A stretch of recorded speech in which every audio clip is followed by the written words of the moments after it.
Hey guys, what's up? Welcome back and happy Thursday. All right, guys, we're back to talk about Andy Cohen, who is saying that Erika Jayne deserves apologies after it snowed in Pasadena as fans react to his insulting comments. Now, we're going to break that down, but before we do, I wanted to thank you all for another amazing Wake Up and Adam morning show. I love that Jason's doing headlines, kind of Bravo affiliated, but really not really. It's more so like celebrity world news. I think he's killing it, so I'm so proud of him. If you guys want to, go check him out on Down with Jason.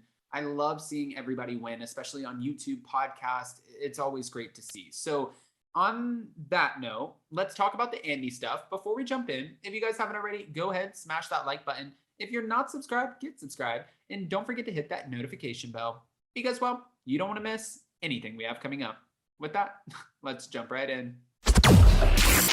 It's time for all your binge-worthy pop culture news. Welcome to Up and Adam.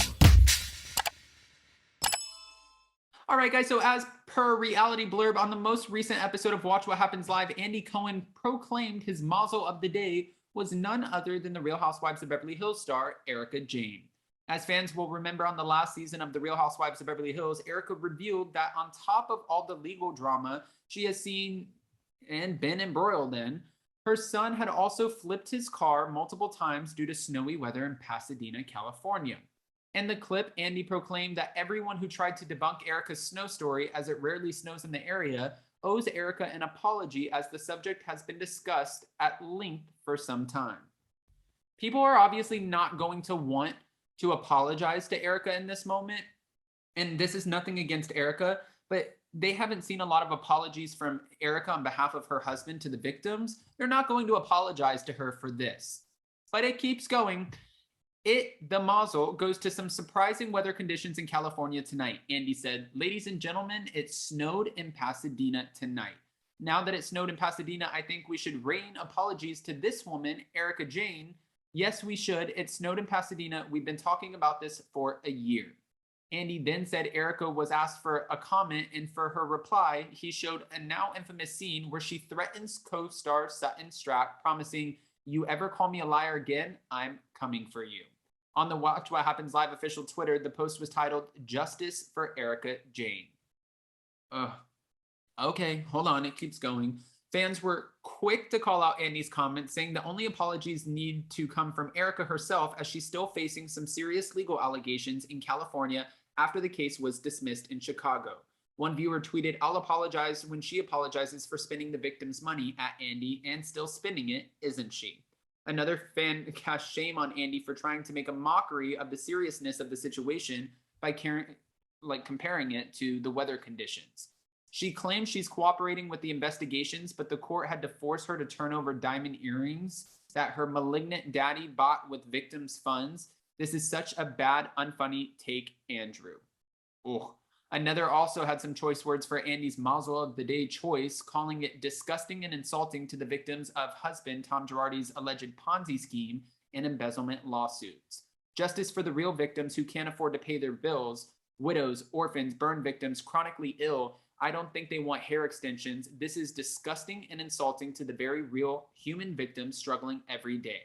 At Bravo TV, at Peacock TV, at Andy, hashtag RHOBH.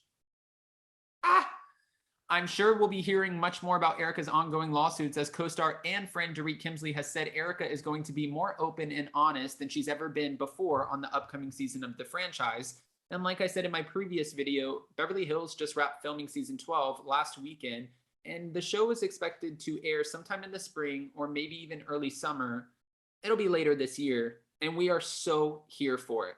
Now, this is a question that I have for you guys, because Andy asking everyone to apologize to Erika on behalf of this snowy, night in Pasadena. The question is not that it can't snow in Pasadena. Like, growing up, it snowed one time in Miami, which was actually, it was crazy. I grew up in South Florida, and I remember it was just like, what the hell is happening? It's never done this before. Can things happen? Yes. But the question here is, did it snow in Pasadena on the night that they're talking about? When I asked you guys on my Wake Up Morning show, a few callers even said, no, it did not snow around the same time that they're talking about, or that she mentioned her son. that year it did not snow. Now, is that true? I guess we could just Google it, but that's where I'm kind of leading with this. Is it possible that it can snow in Pasadena? Yes, we've known that. But did it snow that year that she's talking about her son flipping his car? That is the big question. That's what everyone wants to know, especially with her nonchalant delivery.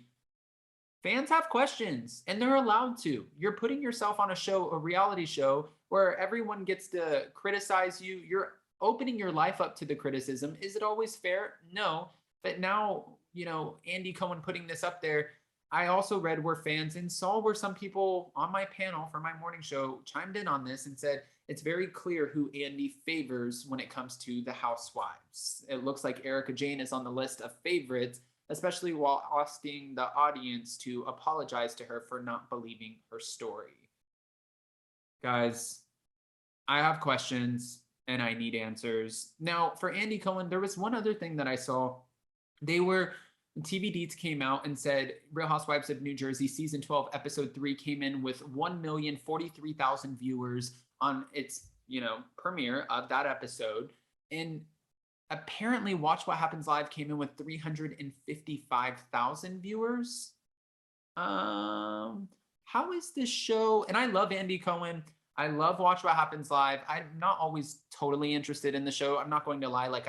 Sometimes when I'm watching the show, I take out my phone. It's one of those shows where I can watch, listen to, and then be on my phone and just kind of scroll through. I don't really have to pay too much attention.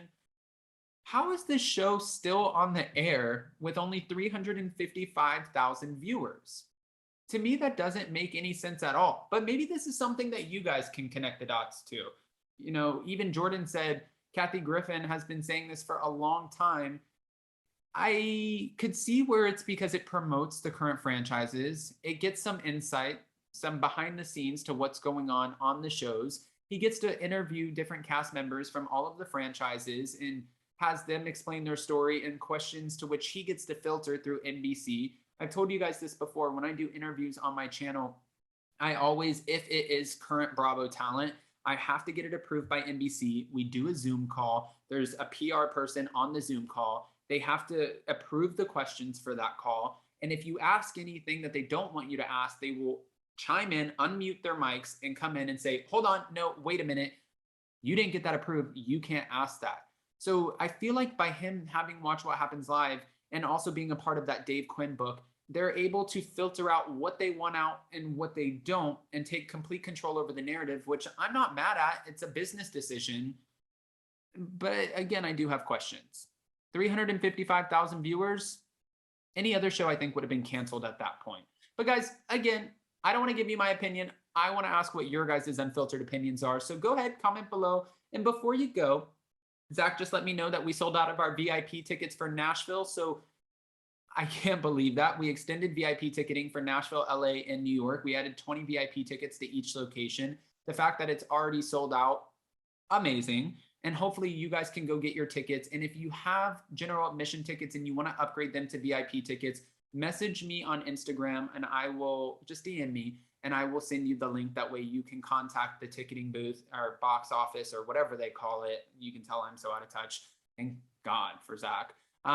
You can message them and they will upgrade your ticket for you. That way you can come hang out with us and everything will be great. So don't forget to smash that like button. If you're not subscribed, get subscribed. And don't forget to hit that notification bell because, well, you don't want to miss anything we have coming up. With that, we'll see you next time. Bye, guys.